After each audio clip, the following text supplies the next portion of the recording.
Hola, te invito a conocer Health Industry Information Platform o HIP, una plataforma digital con aplicación diseñada específicamente para la industria de la salud.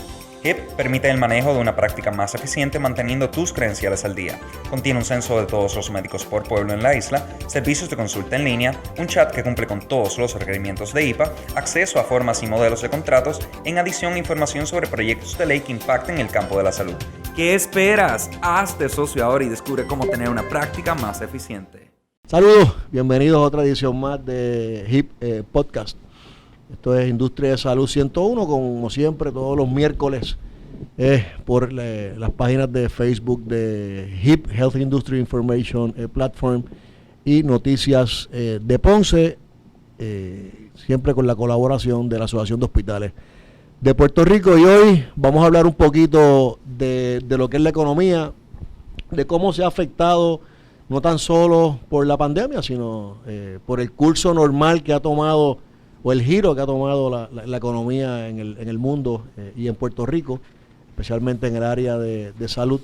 Y nos acompañan para tener una conversación intensa sobre el tema el CPA Julio Galíndez y Francisco Rodríguez Castro, ambos sumamente duchos en lo que es el tema financiero.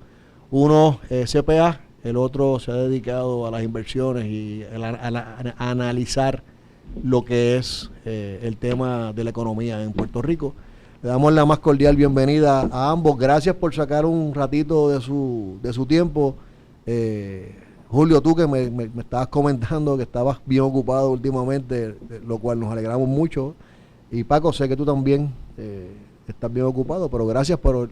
Este programa lo ve mucha gente, lo ve gente, me comentan, me escriben, así que yo creo que es prudente analizar con ustedes el tema económico de Puerto Rico, especialmente en la región sur. Hemos sufrido de María para acá muchísimo, seguimos sufriendo con los terremotos, no sabemos qué va a pasar con el tema de los temblores.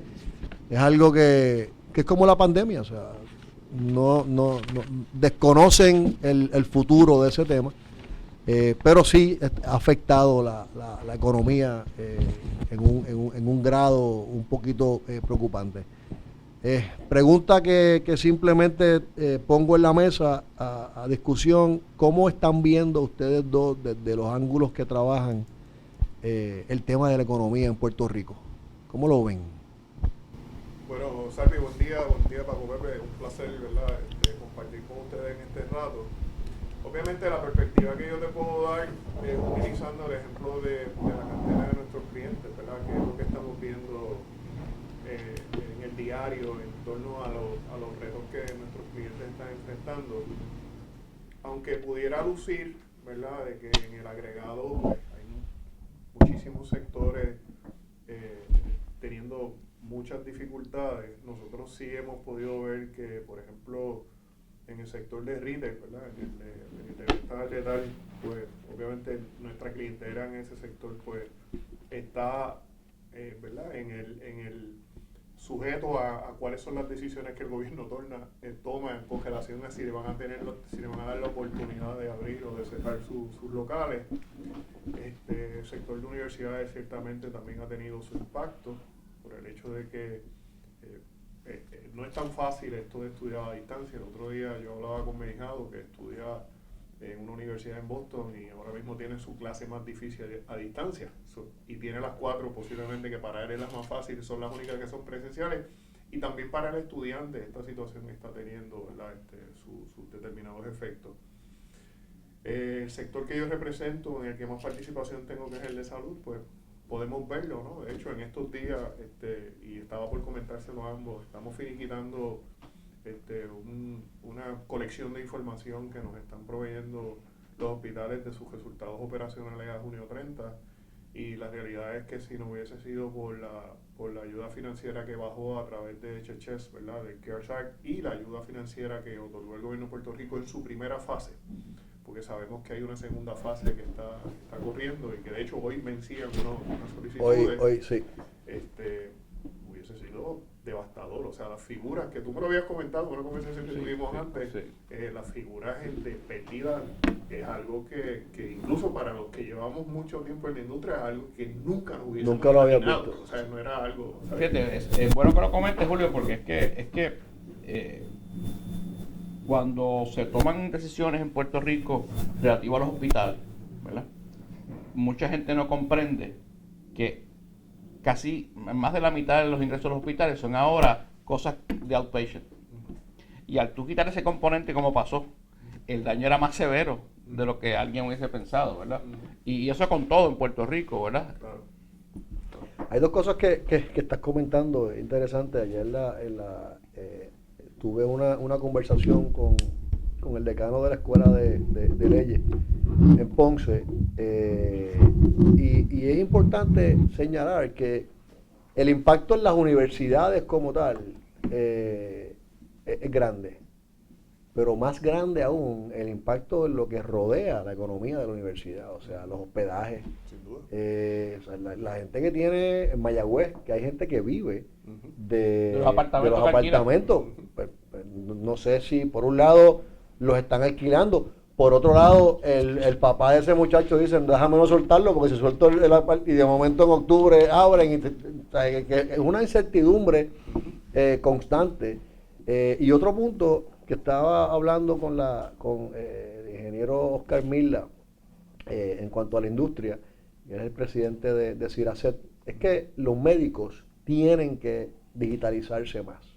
Los médicos definitivamente tienen que tomar más en serio el tema de la telemedicina o telesalud, cualquiera de las dos que quieran realizar, porque el paciente cada día está más temeroso de ir a las oficinas médicas. Y es que tú estás viendo ya que hay un sector de la población en este momento que quizás le ha perdido el respeto un poco al tema de la pandemia. Entonces, pues el que no le ha perdido el respeto no quiere exponerse a todas estas personas que sí le han perdido el respeto. Ya tú estás viendo en los pasillos de los hospitales, de las torres médicas, ya tú estás viendo a la gente conglomerándose un poco, cosa que no debería pasar. Entonces tienes médicos que están atendiendo a los pacientes, tú llegas a la oficina y te dicen, pues vaya, esperen el carro. O sea, pero entonces no hay tecnología para tú poder enviarle un mensaje, o ya tienes que llamarlo. O sea, que se está tornando la cosa un poquito más agresiva. Y hablábamos, Oscar y yo, que el médico tiene que digitalizarse. Es más, yo creo que también lo habíamos comentado en algún momento. Y otra cosa que te iba a mencionar, ayer estaba viendo una noticia que varios hospitales en Estados Unidos devolvieron el dinero que les envió el gobierno. La razón no la sé. No sé si es que pues, están económicamente bien, no sé. Sí, tuviste... Sí, yo estoy de la razón. Hubo hospitales que empezaron a reportar incrementos monumentales en ganancias causados por el efecto de los fondos. Y hubo entre muchos sectores de la Junta Directora de los hospitales, un miedo colectivo a clawback provisions, ¿verdad? Y a como siempre pasa en el Congreso, que después que te dan los chavos es que escrutinen. Sí. Y empezaron a devolver los chavos, especialmente los públicos, porque empezaron a tener... Oye, a ti te sueltan, porque aquí enviaron una miasma, pero allá soltaron billones. Sí, sí. ¿Sabes? Pero ¿sabes por qué el impacto de aquí no fue tan grande, verdad? Porque tengo entendido que como la fórmula que utilizaron para identificar la cantidad estaba basada en los pacientes de Medicare. Y como los pacientes de Medicare aquí, la inmensa mayoría, están en Advantage, pues aparentemente eso afectó la cantidad. No sé si... Bueno, en la ayuda que vino de HHS, ¿verdad? Que fue la que recibieron los hospitales en abril 10 y después en abril 24. Los adelantos de... No los adelantos, sino la ayuda, el grant otorgado por el CARES Act. Porque acuérdense que incluso ya desde enero CMS había dado unas instrucciones, sobre todo porque en Estados Unidos el asunto de la pandemia se expresó más rápido que en Puerto Rico, a que Medicare adelantara hasta 90 días ¿verdad? en facturación, pero era un préstamo. Después llega el programa de CARES Act y entonces lo que se otorgó fue, hubo dos fases de pago. La que tú mencionas, que fue la que se hizo sobre la base de la experiencia de los proveedores, sobre la base de la experiencia de facturación Medicare tradicional. Correcto. Que en el caso nuestro, pues es una porción muy poquita porque Nos partió. el volumen más grande de nuestros pacientes Medicare están en Advantage, pero después hubo una segunda fase dentro de esos primeros 50 billones de dólares que el pago se hizo sobre el equivalente de el 2% de todo lo que es tu Patient Service Revenue. Y ahí se recogió el efecto de los Advantage. Claro, lo que pasa es, y eso nos consta, que desde el 2014 nosotros hemos venido teniendo una disminución en todo lo que son ingresos de hospital a la luz de la baja en utilización, pues naturalmente nos coge en un momento en donde nuestro historial de ingresos era el más bajito. Y la realidad fue que, como muy bien dice Paco, cuando comparamos con lo que se repartió en Estados Unidos, pues en esa línea no fue una cantidad significativa. El primer allocation fueron 81 millones para 6,000 proveedores. Correcto. Cuando en Estados Unidos el promedio era 1 billón por estado. Sí, ahora las diferencias son bien mayores. Son abismales. Otra cosa que es preocupante en el tema de los hospitales, aquí hay cerca de un 6%, había en el 2019 un 6% de la población que no tenía plan médico. Ese número ha ido en aumento porque hay mucha gente ahora que no está trabajando, el desempleo pues, obviamente aumentó. Entonces, al tú no estar trabajando, no tienes ingresos para poder pagar un plan médico y por otro lado, pues no tienes la aportación patronal.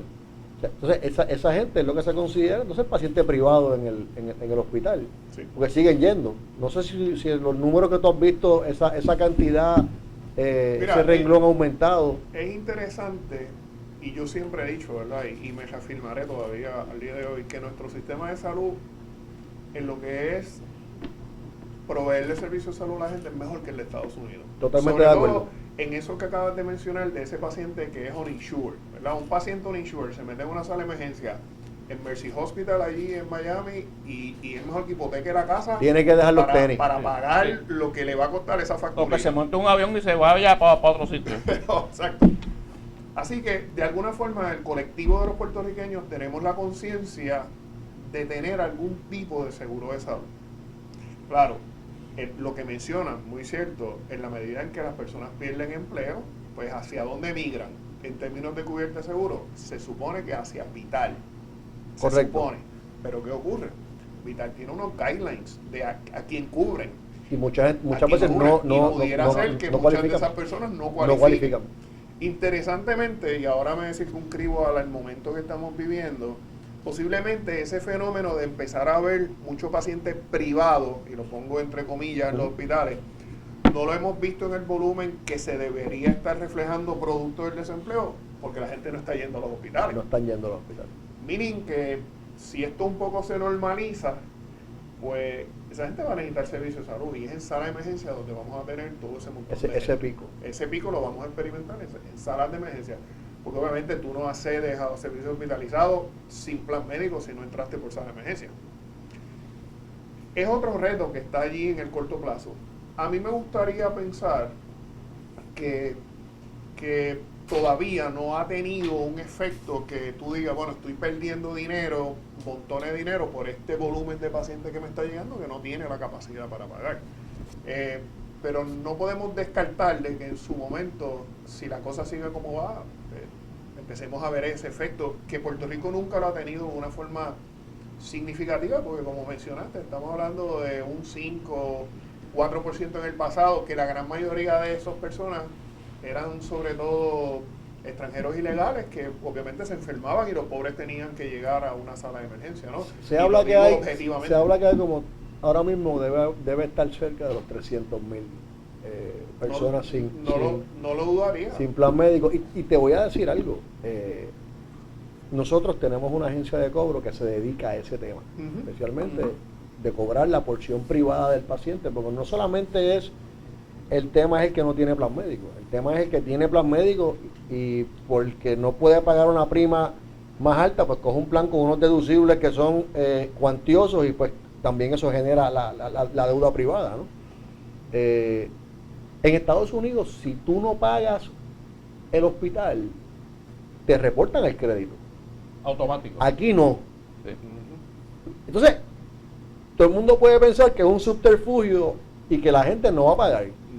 Pues yo te puedo decir que el porciento de recobro aquí quizás sea hasta mayor que en Estados Unidos, porque aquí la gente, tú le cobras y ellos te pagan el servicio. ¿Okay? Sea a cuentagota de 5 pesitos en 5 pesitos, pero pagan.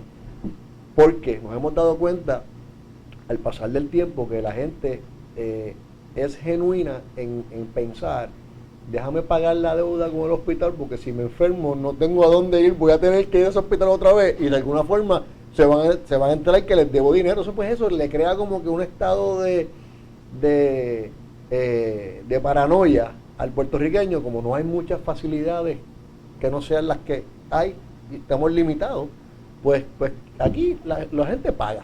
¿Y cuál es cuál es la demografía de esas personas que tú vas a hacerle gestiones de cobro? ¿Es por la porción más grande son deducibles y coaseguros? ¿O hay personas que muy bien pudieron haber llegado a un hospital y son privados y la realidad es que no tenían capacidad para pagar?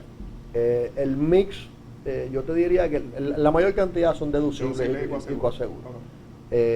Pero las cuentas más grandes de cobro son personas privadas. O sea, cuentas de 6, 7, 8 mil, 10 mil dólares es privado. Sí, acuérdate que y hay varias. La factura va a bajar a cargos. Y hay varias. Va a bajar a cargos. Baja a cargo. Pero fíjate, también te tengo que decir que los hospitales son bastante conscientes y pues ajustan porque no hay quien pague a cargo del hospital. También hay un componente que ha empeorado esto en todos lados y es el Affordable Care Act, ¿verdad?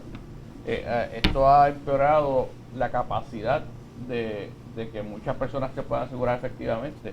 Uso el ejemplo, había miles de socios de muchos gremios en Puerto Rico que estaban bajo los planes de las asociaciones. Y eso se eliminó de un día para otro. De golpe y porrazo. Ahora algunos están ofreciendo planes de nuevo. O sea que de ese componente privado hay tiene que haber 50, 70 mil personas, ¿verdad? Por ejemplo, cuando nosotros nos fuimos por nuestra cuenta, yo soy socio de algunas de ellas, yo pensaba que ese iba a ser el seguro que iba a coger, hasta que me di cuenta que no existía, ¿verdad? Y nos fuimos por otra alternativa. O sea que es un tema importante que se va a cubrir, pero también hay que contar que hubo más de 140 mil personas que abandonaron Vital en los últimos 2 o 3 años, ¿verdad? Sí. Por los parámetros que cambiaron. Sacaron. Claro. O sea que se va añadiendo, ¿verdad? Y se añade también el efecto de recesionario, ¿verdad? Porque hubo hasta los otros días 360 mil personas sin trabajar en Puerto Rico, del sector privado, todo. O sea que ¿Cuántos habrán vuelto? Mira, según los estimados que yo he visto, han vuelto más o menos como 100 mil. Y algunos están 260 de afuera todavía sin trabajar, es duro. Sí, es duro. Es duro. Muchísima gente. Pero fíjate, tú lo ves en todos lados, Salvi. O sea, yo vivo en Dorado. Yo viajo aquí a esta oficina de Dorado y yo no cojo tapones ya. Sí, eso es muy cierto. No cojo tapones nunca. Yo cogía tapón yendo y viniendo, ¿verdad? O sea que hay un efecto en Puerto Rico que es palpable, que se vive, ¿no? Y yo lo veo todos los días. Este edificio donde estamos, esto siempre estaba lleno de gente. Ahora, los últimos 2 o 3 semanas, como la salud de la gente va empeorando, ¿verdad? Y están tomando decisiones a venir más tarde a ver a sus médicos, pues hemos visto un aumento en pacientes, ¿verdad? Y en tráfico aquí. Pero es bien poco común, ¿verdad? Desde mayo 5 que volvimos a la oficina, esto aparecían por los fantasmas.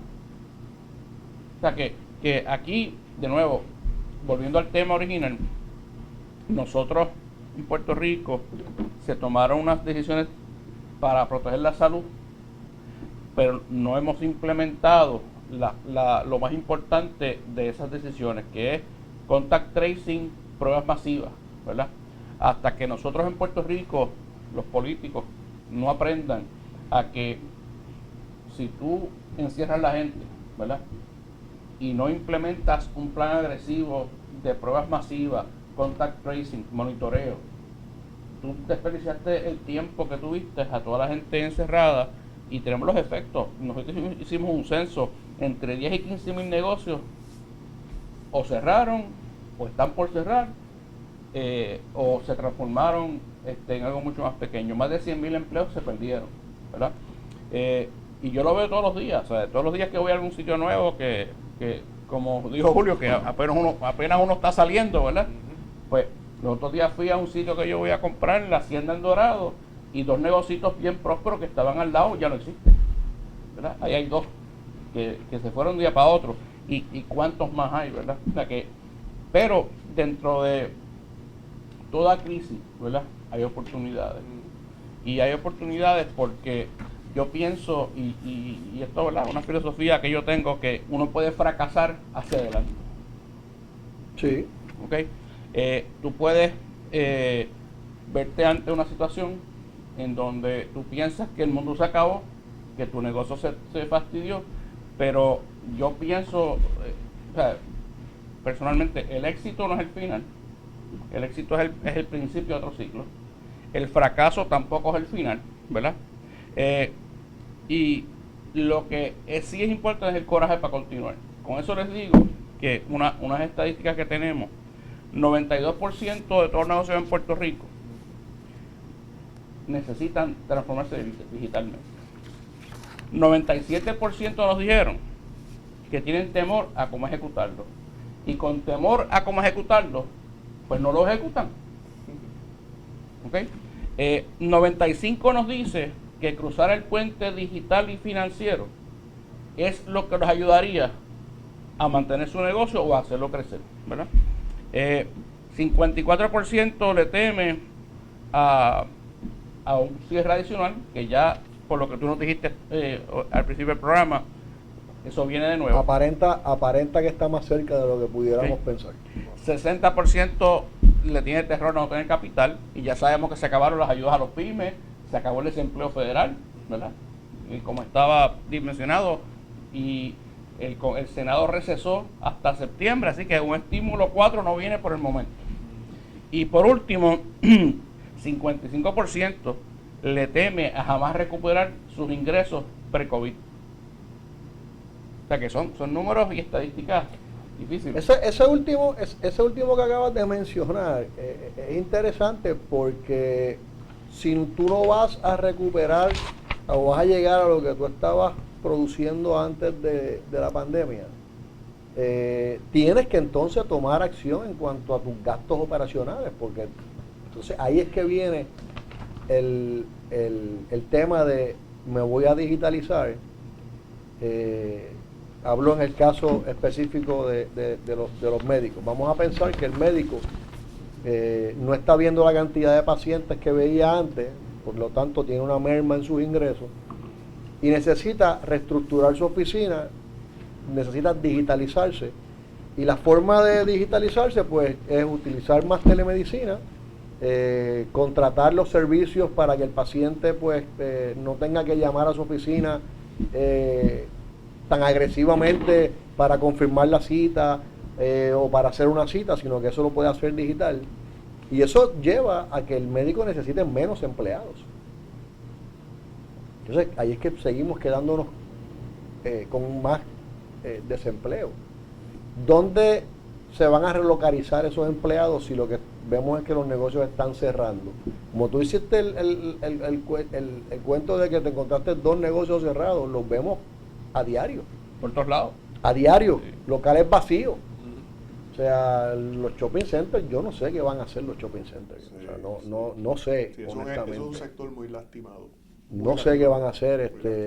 Aquí hay moles, y no voy a decir nombres. Hay shopping centers que las tiendas, los anchor tenants, se le fueron. Sí. Oye, hay un centro comercial aquí que yo no sé cuántos cientos de miles de pies es que tiene vacío, porque se le fueron 2 o 3 anchor tenants. Llenar ahora mismo un espacio 100,000 pies en un shopping center, no sé. Un ambiente de contracción. Honestamente no sé. No sé cómo es que... Y eso no hay manera de digitalizarlo. Esos son pies cuadrados que tienes que llenar con algo. Sí, obviamente toda actividad de negocio que dependa del contacto físico y personal, sin duda tiene que repensarse. Porque eso mismo que tú mencionas de las tiendas base en un shopping center, ahora mismo hasta el uso de la ropa cambió. Cosas tan directas a lo que es nuestro diario se afectaron. ¿Qué necesidad ahora hay de que la gente consuma en lo que antes era obvio? Ropa, que si zapatos. ¿Por qué? Porque el mundo cambió. Nosotros llevamos desde el 16 de mayo trabajando remoto y les tengo que admitir, gracias a Dios no hemos tenido ningún problema. No porque hayamos sido los genios del conocimiento, pero hace 3 años atrás se tomó la decisión de convertir toda la oficina de manera digital y trabajar a distancia principalmente. Jamás pensamos, porque sería absurdo decirlo, que era porque vamos a prepararnos porque va a haber una pandemia. Nunca en la vida. Sin embargo, reconocimos en nuestra firma la necesidad de que teníamos que adelantarnos a los tiempos. Hicimos una inversión gigantesca en tecnología. De no haber hecho eso, yo no sé qué hoy sería de nosotros, porque entonces hubiésemos, para poder trabajar, tenido que ir a la oficina. Y mira lo curioso, en octubre del 2019, antes de que el coronavirus fuera el protagonista de nuestras vidas, nosotros compramos 2 edificios al lado de nuestra oficina para expandir nuestra facilidad de oficina. Si yo llego a saber eso, conociendo que yo puedo trabajar remoto, yo lo que hago es un hub center de mi oficina actual y no hubiese puesto un peso en real estate adicional. Otro sector que se va a ver bien afectado es real estate. Porque, oye, si yo puedo trabajar desde mi casa, ¿para que yo necesito una oficina? A lo mejor, mira, Paco, préstame el conference room el miércoles, que tengo una reunión con el de 1 hora. O sea, esto provoca que nos tengamos que repensar. Tú hiciste una pregunta que yo no sé la contestación. ¿Qué va a hacer esa gente? Porque también, y lo empezamos a hablar cuando llegamos aquí a la oficina de Paco, hay que asumir más responsabilidades individuales. El puertorriqueño está acostumbrado a que el gobierno le diga qué es lo que tiene que hacer o cómo le va a resolver. Demasiado acostumbrado. Y la realidad es que esto provoca que cada individuo haga ese self-assessment de que, oye, ven acá, ¿cómo yo voy a enfrentar la situación? Yo, no con que el gobierno me dé o que fulano me dé. Me parece, ¿verdad?, que es un reto, no solo desde el punto de vista de como sociedad, como individuo uno también se tiene que preguntar, oye, ven acá, ¿qué me toca hacer a mí? No sé. Eso lo dijo John F. Kennedy. Mira, Eso lo dijo. El problema de nosotros como país es que estamos demasiado politizados desde el punto de vista de la dependencia del gobierno. Yo venía hablando de camino acá, que si nosotros le diéramos un poco más de atención a la industria privada, la industria privada se puede dar cuenta de que puede hacer más de lo que está haciendo en este momento. Pero no lo hacemos. Y tú ves movimientos a veces privados que tratan de coger circunstancias o partes de la economía para tratar de hacer algo, pero entre ellos mismos se comen. La industria de la salud, cógela por un momento. Los hospitales son un sector poderosísimo en Puerto Rico. Poderosísimo. Pues yo creo que los hospitales pudiesen, entre todos, realizar una campaña masiva de educación de la pandemia. Masiva. O sea, ¿qué más beneficioso para el sector que ellos mismos atienden que eso? Pero a veces esperamos, porque somos así, que el gobierno lo haga. Eso le corresponde al gobierno. Y deberíamos cambiar esa mentalidad ya. Por eso es que a veces en Estados Unidos tú vas y hay sectores que son adoptados por industrias privadas. Mira, yo no puedo estar más de acuerdo en que el destino de Puerto Rico depende en gran medida en un cambio de psicología del sector privado. El sector privado debe de adoptar unas metas, ¿verdad? Y digo, nuestra fundación pues ha hecho unas metas y las ha hecho públicas y hemos estado con eso, porque vemos lo que tú muy bien señalas, una dependencia excesiva en la dirección del gobierno. Y en el gobierno, por alguna razón que yo no entiendo todavía, se creen que los abogados saben de todo, ¿verdad? Y ponen abogados a cargo de cuantas cosas y lo que crean son problemas, como los problemas que estamos viviendo hoy día con la economía, ¿verdad? Porque se implementan cambios que afectan cientos de miles de personas, ¿verdad? Que ponen en riesgo su vida, su salud financiera, trastocan, o sea, negocios como lo que hemos estado hablando, sin pensar, ok, yo voy a hacer esto, pero ¿cuáles son los planes de ejecución para asegurarme que el daño económico sea el menos posible, pero a la misma vez proteger a todo el mundo, llevando a cabo lo que tú dices, usar los hospitales para información? ¿Qué le prohíbe al gobierno y a los hospitales? Ok, mira, todo el mundo que se quiera hacer pruebas de coronavirus, vaya a los hospitales de Puerto Rico, se va a pagar. ¿Ok?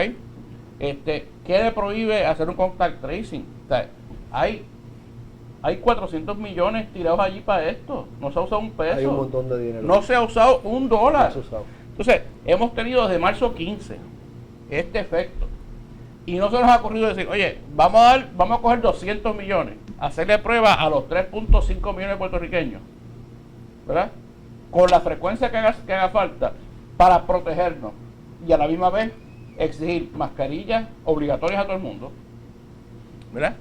Hacer algún tipo de balance para proteger la economía, pero también la salud, pero con una serie de salvaguardas, ¿verdad? Para asegurarnos que los focos de contagio no ocurran, ¿verdad? O sea, yo veo, por ejemplo, estaba viendo los números de departamentos de salud por regiones. Pues el epicentro de coronavirus en Puerto Rico es el área de Bayamón. No sé si lo han visto. Interesante. Mira a ver si les suena esto interesante. Bayamón, Naranjito, Corozal, Comerío, ¿verdad? Ujú. Esa región. ¿Cuántos chinchorros hay ahí? No, te iba a decir, esa es la ruta del chinchorreo. Correcto. La principal. Correcto. Esa. ¿Es la Correcto. famosa ruta del lechón que le llaman? No. La ruta del lechón es Calley. Esta es la ruta del chinchorro. Sí, esa es La más mayoría famosa. de los sitios Suben por ahí. te cogen en Bayamón, en Plaza del Sol, por decirle un ejemplo, en una urbanización o en Dorado, en el shopping que está allí, y suben por ahí para arriba. ¿Okay? Pues el epicentro en este momento Es esa. es eso. ¿Y cuál es el efecto? Pues mira, el efecto es que nosotros pensamos que ir a chinchorrear es un derecho natural del puertorriqueño. Pero se nos olvida que aquí tenemos un problema, que tenemos una enfermedad que todavía no se sabe exactamente cómo se propaga y cuán fácil. Y que nos están diciendo que usando alcohol y mascarillas nos protegemos. Pero hay personas que piensan que son inmunes. Sin embargo, otra cosa interesante, la mayoría de los contagiados son personas menos de 30 años. ¿Okay? Y yo veo un comportamiento porque tengo sobrinos, hijos, de amigos, y los veo constantemente sin mascarilla, jangueando, lo veo por Facebook, etcétera.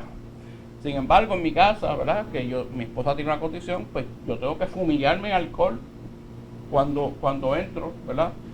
Todas las cosas, el carro, pues uno se protege. Entonces, pues yo tengo problemas grandes cuando veo personas que están infringiendo en mi posibilidad de contagiarme, ¿verdad? Porque nosotros en esta oficina hemos puesto los mismos protocolos que se utilizan en los hospitales. De aquí la gente entra, te toma la temperatura, te dan sanitizer, si hace falta mascarilla, tenemos supply de mascarillas para darles, etcétera. Y me parece inconcebible que no tengamos unos protocolos puestos para proteger eso. Okay. Moviéndonos ahora para la economía. La contracción que va a tener Puerto Rico este año es mínimo 6%. Mínimo. ¿Ok? Dicho esto, 6% adicional a lo que ya teníamos. a lo que ya Claro, teníamos. O sea, pero te voy a dar un dato que no sé si lo has visto. En este periodo, ¿verdad? De enero a agosto 12, los principales compañías que cotizan en la bolsa de valores de Estados Unidos, de Puerto Rico, han perdido 3.8 billones de valor. ¿Okay?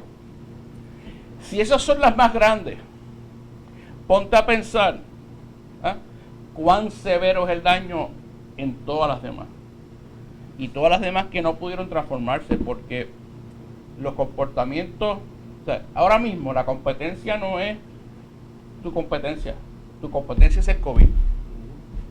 Y, Sí, y eso, eres tú contra él. es tú contra él. Así que si tú ante este panorama no te transformas digitalmente y no, como dice Julio, mira, cuando yo empecé mi negocio, como yo venía de una empresa donde yo me pasaba viajando por toda Latinoamérica haciendo negocios.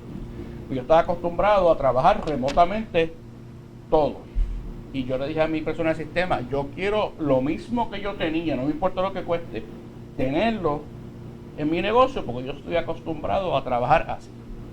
O sea, no era una cuestión de, como tú dices, de que yo era más inteligente que nadie, simplemente era costumbre. Me acostumbré a eso. O sea, me acostumbré a que desde mi teléfono, el iPad o lo que tuviera en la mano, ahí estaba mi negocio. Pues, gracias a eso, nosotros no perdimos contacto con nada, ni con nadie, ¿verdad? Al contrario, nos ayudó a implementar una serie de cosas que ha sido efectiva para nuestros clientes. Pero de nuevo, trabajar remotamente es crítico para mí. Yo no entiendo todavía cómo la gente nos está ofreciendo todos sus servicios con una tienda online, ¿verdad? Porque hay tecnologías baratísimas y te puedo dar ejemplos específicos. Es bien sencillo. Bien Es sencillo. mucho más sencillo de lo que uno se imagina. Mira, te voy a dar un ejemplo. Ejemplos de dos amigos que me autorizaron a hablarlo. Cuando vino la pandemia, la Hacienda Mid Center y Sobao no tenían nada que no fuera una página interactiva de información. No tenían órdenes en línea, no tenían call center, Ahora no tienen tenían todo eso. delivery, nada. En 2 semanas se transformaron digitalmente y convirtieron lo que posiblemente iba a ser una erosión total de sus negocios en aumentos en venta, en un caso 75% y en otro caso 45%. ¿Ok? Por eso es que les digo, y todos lo hicieron con digitalización local, empresas locales. ¿Ok? Si tú sabes que la transformación digital es la única forma de proteger tu negocio o incrementarlo, ¿cuál es el miedo? Al fracaso. Yo creo que en cierta medida, a veces, y nosotros que estamos bastante envueltos en el tema de la tecnología, ya tenemos 2 plataformas corriendo, una de ellas le acabamos de enchufar un módulo de telemedicina. O sea que ahora el médico, una vez salga la plataforma, va a poder manejar muchas cosas de su práctica desde su teléfono, incluyendo pues tener una cita con el paciente. Eso sale ahora, Dios mediante, en 1 o 2 semanas. El problema es que uno piensa que la tecnología es costosa. Y mira, sí lo es. Sí lo es. El desarrollar una página quizás no es lo costoso, es mantenerla. El mantenimiento de esa página, tú necesitas alguien detrás. La tecnología no se alimenta por sí sola. Claro. La tecnología necesita alguien detrás que pueda alimentarla. Y eso quizás es el miedo, porque no consigues mucha gente ducha en el tema. Entonces, tienes que bregar con un sector de la población que se llaman los millennials, o la famosa ahora generación G, ¿es que se llama? Sí, los digital natives. Que bregar con esos muchachos no es del todo fácil. Y pues tienes que tener una estructura de pensamiento como la tienen ellos.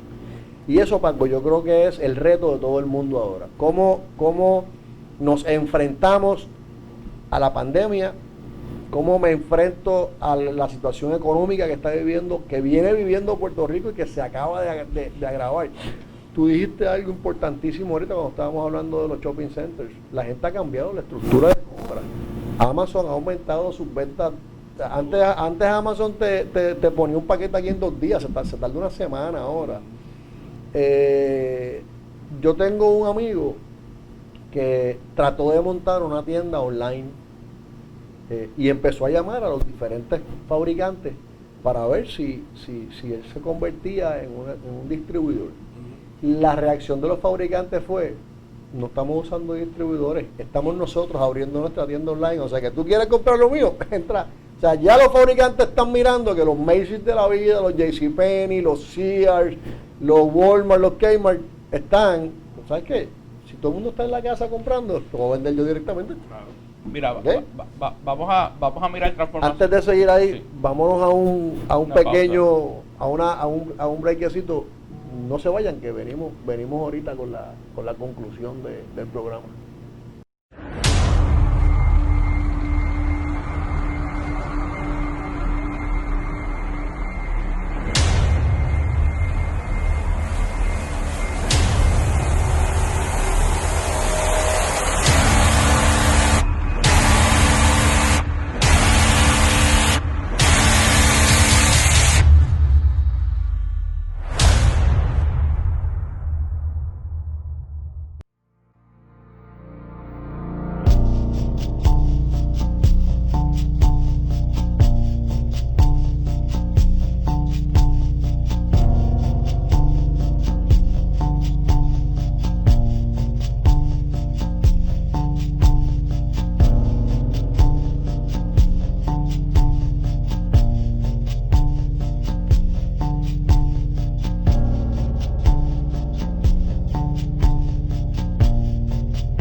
Bueno, regresamos a tu programa Industria de Salud 101. Gracias por continuar con nosotros. Continuamos hablando del tema de cómo evolucionar ante la crisis económica que está viviendo el país. En el receso hablábamos de cómo las empresas se han tenido que amoldar, adaptarse a lo nuevo. Y conversaba con Julio, y Julio, tienes toda la razón. A veces uno es el que tiene que cambiar. Uno piensa que uno tiene el dominio. Pues llevamos tanto tiempo haciendo lo mismo. Yo llevo 26 años haciendo lo que hago. Tú llevas unos tantos años, Paco también. Y tenemos que tener esa capacidad de amoldarnos a lo que en realidad está pasando, que es cómo digitalizar nuestras operaciones. Y para eso hace falta un personal nuevo, que es un personal de la nueva generación, que hay que entenderlo.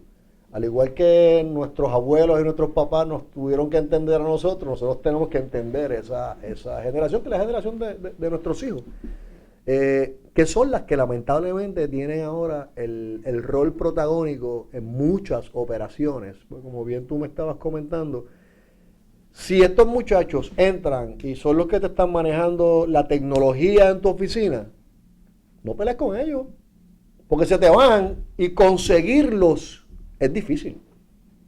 O sea, no aparecen de la nada. No sé si ustedes están claros que el aumento en matrícula en los cursos de tecnología ha sido garrafal.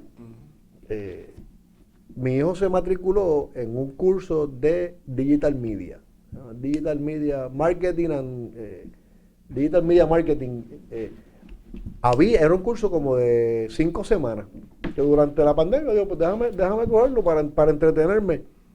Había 500 personas cogiendo el curso. 500 personas cogiendo el curso. O sea, que la universidad dijo, espérate, déjame empezar. Y así mismo, tú miras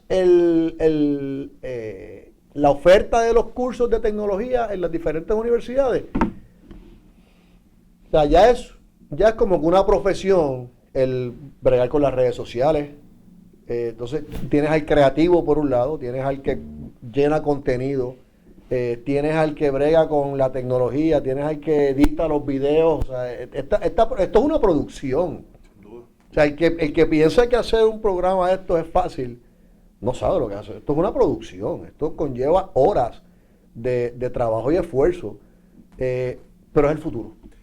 Mira, Salvi, yo pensaría que esa evolución de las empresas hacia esa exigencia, ¿verdad?, de ser más tecnológicos, más digitales, estar más cerca de la gente a través de estos medios, va a depender mucho de la flexibilidad, y pongo entre paréntesis, humildad, que puedan tener los jefes de esas empresas de reconocer que hay otros que saben más que ellos de determinadas cosas. Porque como hablábamos en el intermedio, este asunto tecnológico se le tiende a estos tipos son unos frikis de esto, estos tipos no saben lo que nosotros lo minimiza. Resulta que es al revés, el que no sabe eres tú. Entonces, cuando tú sientes que, espérate, este tipo realmente el que sabe, déjame descansar en lo que él sabe, pues ahí es que realmente la empresa empieza a evolucionar. Pero fíjate, Julio, tiene que haber una curiosidad del CEO, del presidente o de los socios, ¿verdad? Como en el caso de los negocios tuyo y mío, que hay socios, una curiosidad y un apetito para que la experiencia del cliente de uno sea tan buena digitalmente como físicamente. Claro. ¿Verdad? Tiene que haber esa curiosidad y ese apetito. Y eso me lleva al siguiente comentario. La actitud, para mí, es más importante que el dinero, que la educación, que el éxito, que el fracaso, que todo. Sin duda. Porque 10% de lo que nos pasa es providencial. 90% de lo que nos pasa es cómo reaccionamos a ello. Así que, si esa actitud nuestra, unida a lo que yo llamo tracción, ¿verdad?, que es transformación, relaciones, ¿verdad?, lo que estamos haciendo nosotros aquí, actitud, carácter, ¿verdad?, sin carácter yo lo presto chavo, por ejemplo, coraje, innovación, oportunidad y ser novedoso. Si esas cosas tú las atiendes y te dejas guiar, ¿verdad?, tratando de que la experiencia de tu cliente sea de la misma manera y la misma calidad digitalmente, pues tú vas a poder transformar tu negocio, cruzas el puente digital y a la misma vez cruzas el puente financiero, porque las dos cosas van atadas. Y yo hago esta anécdota. Nosotros vamos todos los domingos a un restaurante que fuimos juntos, ¿verdad? Ese restaurante, de la misma manera que hablé de otro que no estaba listo, ellos no estaban listos. ¿Y qué hicieron? Implementaron a la soltar un sistema de delivery. Perdiendo chavos, me entregaban la comida en Dorado, un restaurante que está en San Juan. Pero ¿qué pasó? Que eso se regó y ese lugar ahora subió su venta casi un 80% por esa acción que al principio perdió dinero, ¿verdad? O sea que el propósito es que te mantengas en la bola. claro, Sí, mantente en el juego, no por te eso es que la salgas. actitud, No te salgas. cuando tú hablas con los dueños, ¿verdad? Los dueños son mis amigos, me decían, mira que yo no puedo estar sin cocinar y su esposa no puede estar sin atender, ¿verdad? Ustedes la conocieron a los dos. Y eso fue el driving force de querer quedar bien. Así que esa actitud, ¿verdad? Esa actitud que se le convirtió a ellos en que su negocio ahora está más próspero todavía, ¿verdad? Es crítico, pero si tú te sientas en tu casa a esperar la nueva orden ejecutiva y no haces nada, pues mi hermano, va a pasar como estos negocios que estamos viendo cerrados por todos lados en Puerto Rico porque no hicieron nada. O sea, Hay mucho de eso, Paco. Lamentablemente, es lo que hablamos ahorita. Y lo que acabas de decir, yo creo que se resume en ese gesto que acabas de hacer. Se tiran para atrás a esperar. A esperar. Yo no sé si esto que te voy a decir es correcto o no, pero yo tengo mucha gente que me ha comentado que sus empleados no quisieron regresar a las oficinas porque dependen no dependen. preferían recibir ese empleo. Preferían recibir ese empleo y no regresaron a sus trabajos. Tengo otros que me están diciendo, oye, me renunció una persona clave en mi oficina porque tiene que atender a sus hijos en la escuela porque ahora todo es virtual. O sea, tenemos de los dos. El que quiere trabajar, que no puede, y ese depende de ese desempleo, y el que simplemente sencillamente no quiere volver a trabajar porque quiere seguir chupando de la teta, como decimos. ¿Okay? Entonces, este le quita beneficios a este que él sí lo necesita. Entonces, es que el sistema y el gobierno debería entonces hacer como una especie de reshuffle y decir, bueno, el desempleo es para aquel que de verdad lo necesite. Claro. Pero mira, no sé si lo están haciendo, honestamente te digo, se formó tanto revolú con eso del desempleo y el gobierno que no sé ni dónde quedó ese tema, pero nada, espero que se resuelva. En nuestro caso particular, yo dije a todo mi grupo, yo lo voy a seguir pagando porque vamos a seguir trabajando. O sea, yo lo seguí pagando a todo el mundo. El que quiera coger ese empleo, pues la carta que yo voy a enviar al departamento del trabajo es que él tiene trabajo y yo le estoy pagando a todo el grupo. Es fraude. Se lo dije así a todo el mundo, para que estuvieran claros. Y le pagué, y todo el mundo sigue trabajando, cada cual con su agenda, cada cual con su computadora. Y volvemos a lo mismo, ¿no? Uno tiene que aprovechar estos momentos para crear un apego emocional por tu marca y tu servicio, ¿verdad?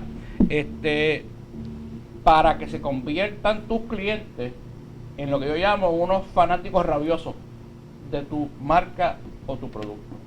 Sin ese apego emocional que se crea dándole tanto información gratuita por Facebook y LinkedIn y todas estas plataformas, como enviarle cosas directamente, como ofrecerle los servicios digitalmente transparentes, como llamándolo y hacerte disponible, eso crea un apego emocional y te crea unos socios importantes. Mira, cuando yo estuve en Luisiana, había un colmado que se llama Sally's Market, ¿verdad?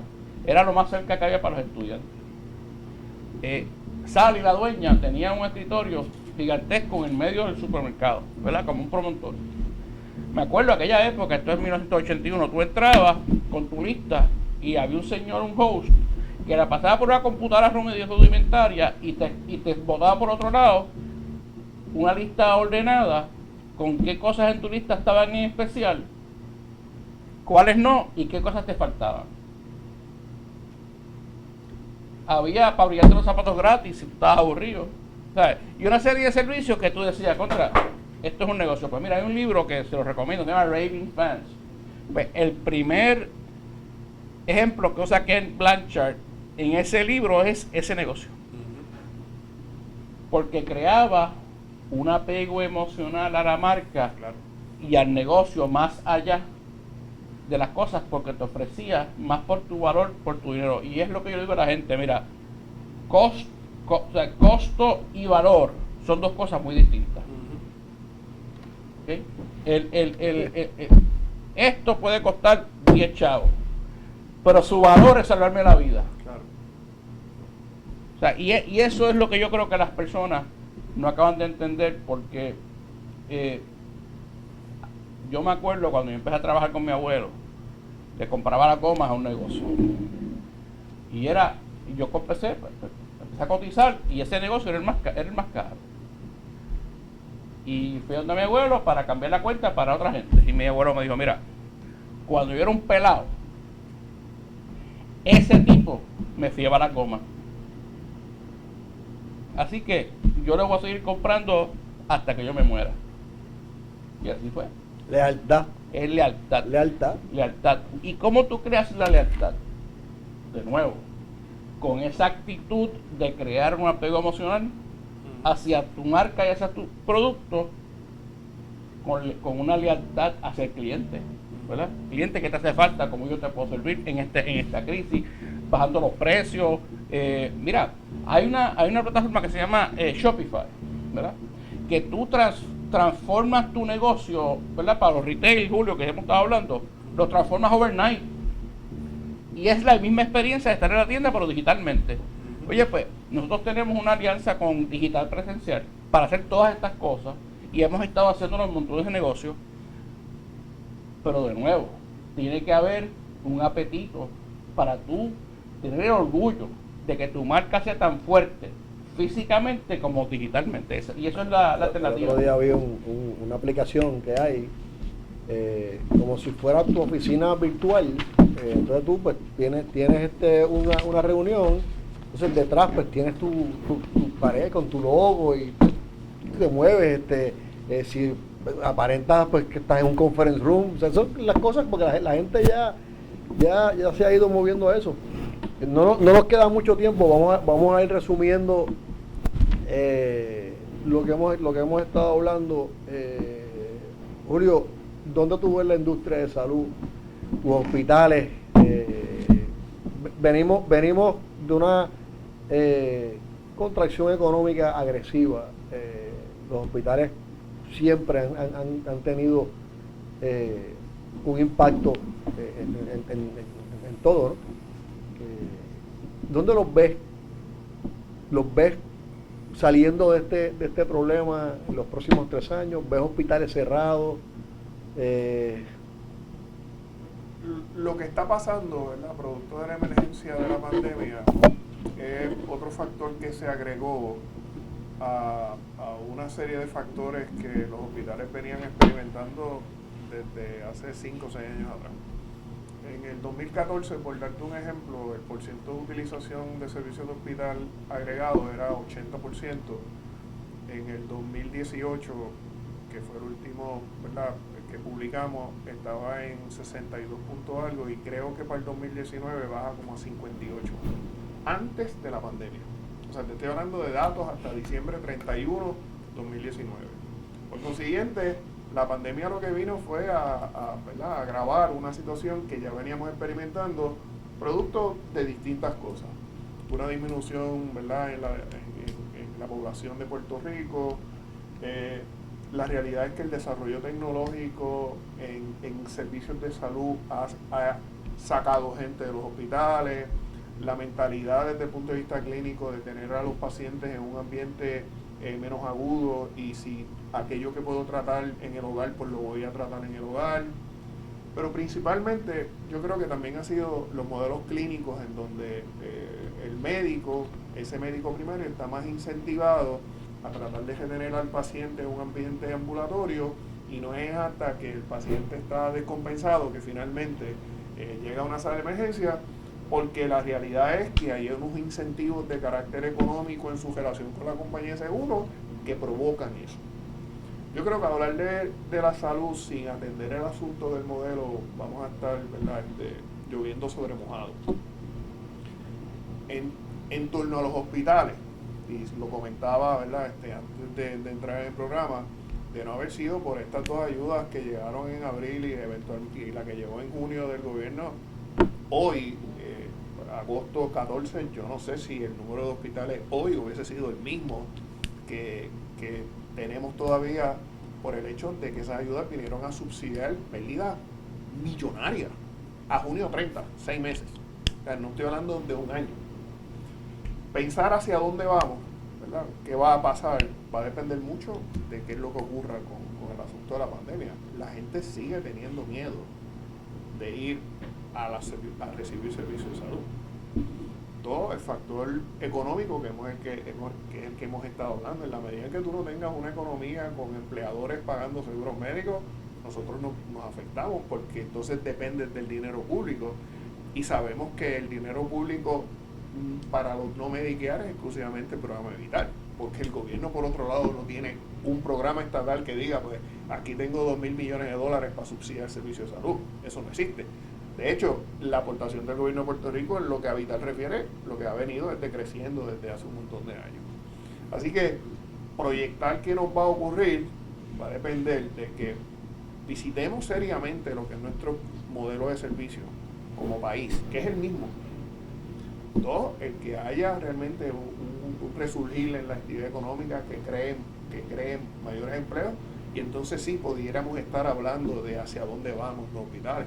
De esto seguir así, no me queda duda de que a 2 años plazo, año plazo, nos vamos a sentar los 3 y vamos a estar hablando de un escenario totalmente distinto. Paco, tú. Yo me reafirmo, ¿verdad?, en lo que he estado diciendo, que aquí se va a pelear $1 billón en los hospitales este año. Yo no veo una desaceleración en la pandemia. Me tiene bien preocupado la temporada del flu season, ¿verdad? Que cuando la gente empiece con esto se va a regar como la pólvora. Y si el comportamiento del puertorriqueño no se convierte en uno de protección, aquí vamos a ver muchos hospitales dramáticamente reducidos, pero yo pienso que va a haber como quiera, aún sin la pandemia, tiene que haber una transformación, porque los hospitales no pueden ser all things to all people. Tiene que haber unos cambios dramáticos en la composición de todos los hospitales para que atiendan diversas poblaciones y diversos servicios y se conviertan en centros distintos, ¿no? Y claro, yo vengo comentando a la gente, mira, me acuerdo cuando la orden del gobierno se estaba bregando, que estuvimos envueltos, yo le dije, mira, poner las restricciones a los hospitales va a destruir valor, porque la gente se olvida, el gobierno se olvida, que casi un 64% de lo que los hospitales hacen es outpatient, por los mismos números que Julio dice. O sea, ¿por qué en el 2014 era 80% y está en 60 y pico?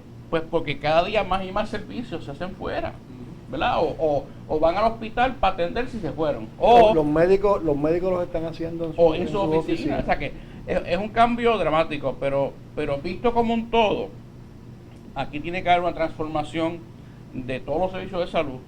Hay que repensar desde la reforma hasta los hospitales, hasta cómo se atienden las clínicas. Tiene que haber un pensamiento completamente distinto y acelerado, porque situaciones como estas son el principio de muchas otras que pueden venir, ¿verdad? Todavía no se sabe el comportamiento de este virus. Estaba leyendo ayer en Wall Street Journal que un cargamento de alitas de pollo de Brasil estaba contaminado con coronavirus, y eso estaba congelado en 42 bajo cero.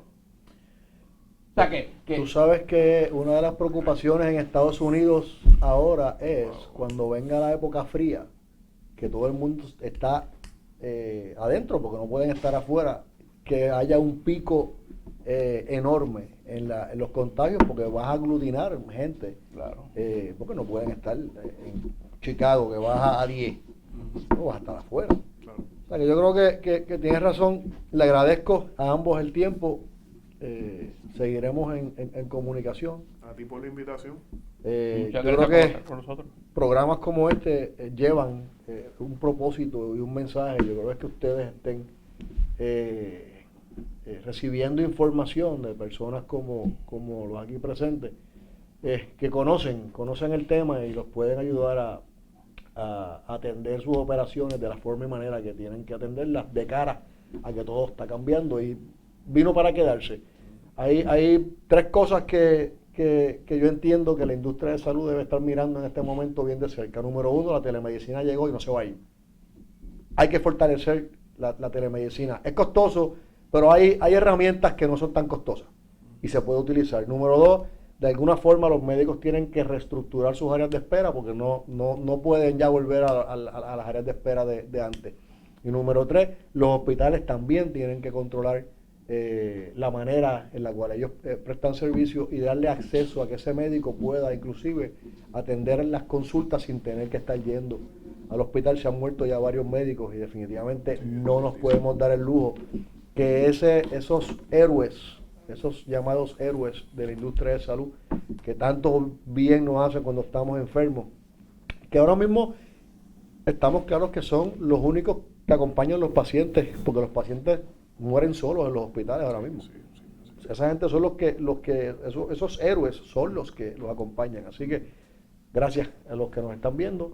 Nos vemos la semana que viene. Que tengan una linda semana y que Dios los bendiga mucho.